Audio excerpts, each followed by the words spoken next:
Hi, my name is Victor Miller. I'm a distribution associate here at Research Affiliates, and today we're going to be talking about two equity asset classes, emerging markets and US large.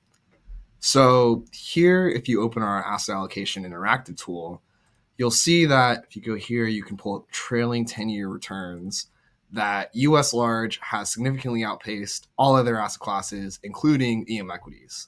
And the story behind that is really summarized by the Charles Dickens quote, "It was the best of times, it was the worst of times," from his classic novel, A Tale of Two Cities.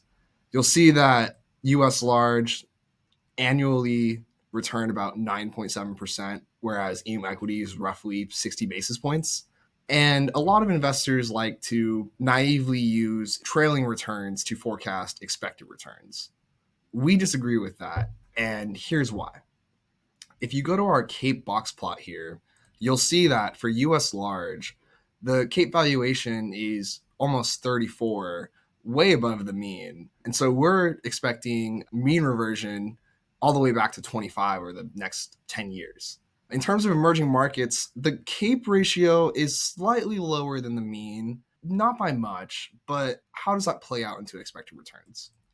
If you go back to the returns scatter plot here and you go back to expected returns, you'll see that EM equities are actually poised to roughly return 7.4, and it's really made up by dividend yield as of today, EPS growth, and a little bit of a tailwind from mean reversion. And that's what we saw in the CAPE ratio box plot.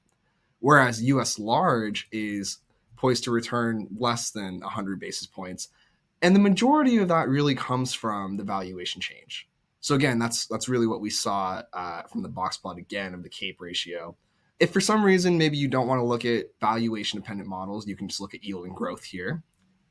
And you'll see that even without valuations, the CAPE ratio, EM equities are still poised to grow roughly 7%, significantly outpacing US large, which is looking at roughly 4%. So that's a breakdown of our model in terms of, two big asset classes and the discrepancy between the trailing returns and the expected returns. Thank you for watching this video and have a great rest of your day.